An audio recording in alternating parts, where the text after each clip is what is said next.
করেই ক্যামেরা দেখে ভীষণ হকচকিয়ে গেলেন শতঊর্ধ্ব বৃদ্ধ এই ব্যক্তি, যিনি কিনা বর্তমানে পরিবার পরিজন নিয়ে কুমিল্লা জেলার চৌদ্দগ্রাম থানার অন্তর্গত বদরপুর গ্রামে বসবাস করছেন।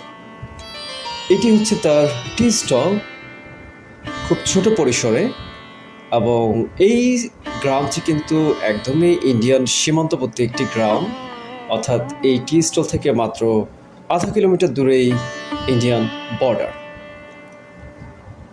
তো এই যে ছোট্ট একটি টিলা বা ঘর দেখতে পাচ্ছেন, এখানেই মূলত এই বৃদ্ধের বসবাস।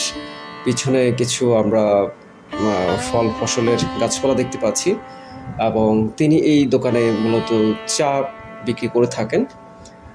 খুব বেশি কিছু নেই, শুধু চা আর বিস্কিট আর সিগারেট পাওয়া যায় এই দোকানটিতে।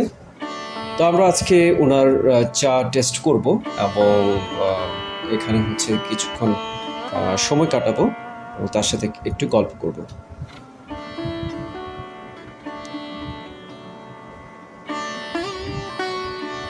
এই জায়গাটিতে যে পরিবেশ আপনি দেখতে পাচ্ছেন, সত্যি বলতে খুবই অসাধারণ একটি জায়গা, একদমই ন্যাচারাল এনভায়রনমেন্ট যেটাকে বলে।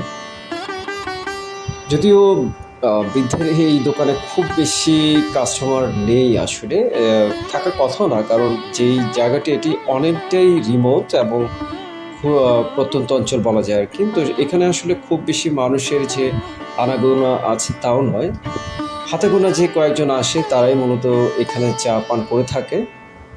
তো আমাদের জন্য 3 কাপ চা ইতিমধ্যে রেডি হয়ে গেছে। চায়ে চুমুক দিয়ে দেখা যাক কেমন হয়েছে। আমরা একটি বিড়াল দেখতে পাচ্ছি, এই বিড়ালটিও বৃদ্ধের বিড়াল, যে কিনা চেয়ারে খুব সুন্দরভাবে বসে আছে, একদম মনিবের মতো। চা মোটামুটি ছিল, আহামরি না, গ্রামের চা আসলে যেমন হয় আর কি। খুব বেশি চিনি দিয়েছেন না করার সত্ত্বেও, তো মোটামুটি চলে বলা যায়। যাই হোক, আমরা বৃদ্ধের দোকান থেকে চা শেষ করে আমরা আশেপাশে একটু ঘুরে দেখলাম। এই যে দেখতে পাচ্ছেন খুব সবুজ সুন্দর পরিবেশ, এবং স্ক্রিনে যেটা দেখতে পাচ্ছেন ওই যে গাছপালা, এখানে আসলে মূলত ইন্ডিয়ান বর্ডার।